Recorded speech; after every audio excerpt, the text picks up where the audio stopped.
harvesting in between showery type spells of rain. First thing we noticed as we walked down the path were thousands of toadstools, all coming up through the wood chip. Lots and lots of them, just into the edge of the grass as well.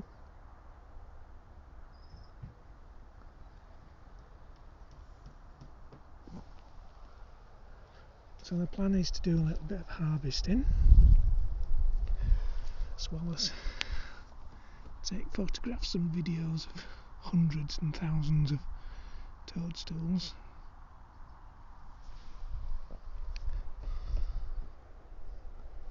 So this is the bit where we had our courgettes. Well, full picture really. Up at the top end of this bed we had some leftover main crop type potatoes, so the bed was dug over when they came out, which left the bottom half of the bed which had courgettes in, which were still producing. So I've now taken those out. They got finished off by a frost last week. They've come out, composted, and I've dug the bed over. It's just about on the limit.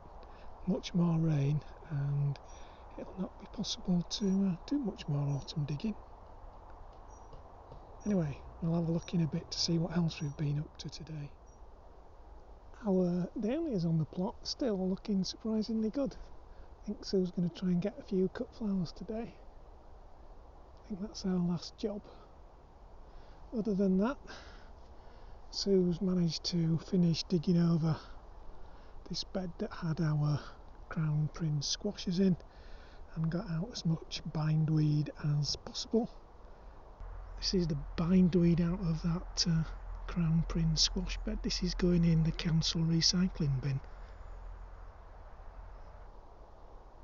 The question is, cover or leave uncovered for winter? Decisions to be made, and we've picked the last reasonable cabbage off our mid-season brassica bed.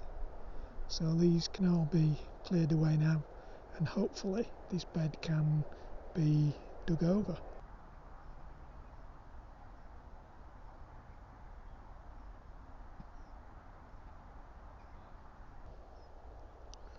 This bed has now been covered with that weed control fabric. It's a full length on this bed, so it's a bit tricky, but it's been dug underneath, weed control fabric put back and some wood chip put over the top, so that one's now going to be left over winter. And this bed down here had already been dug over. It just needed something on top of the weed control fabric, so I've put some wood chip on there, and that will now be left until next spring, and we'll see just what it's like down there.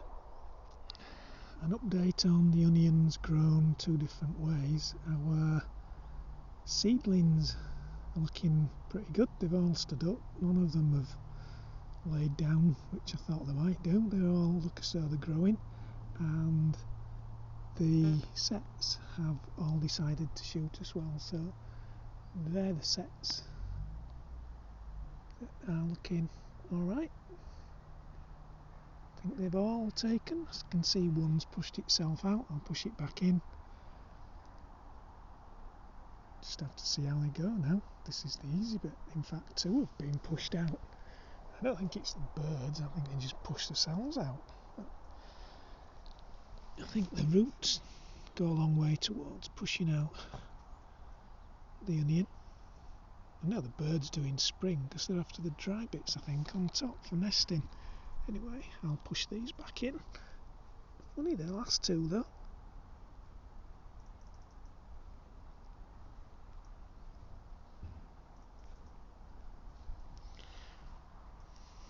Just roughly push back in, I'm sure they'll be okay.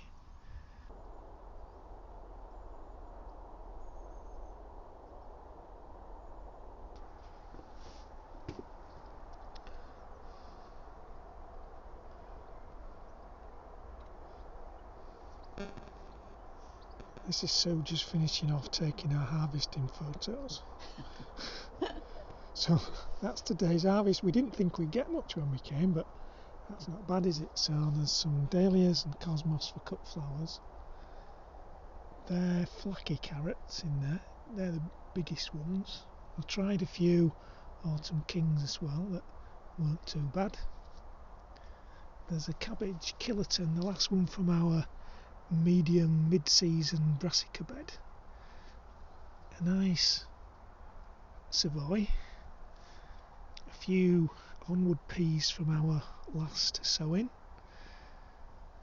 Some Shirley tomatoes. There's still some more to ripen in the greenhouse, and then a bumper crop of Safari French beans from our late sowing. Not bad for getting on for the middle of October. Anyway, thanks for watching. Bye for now.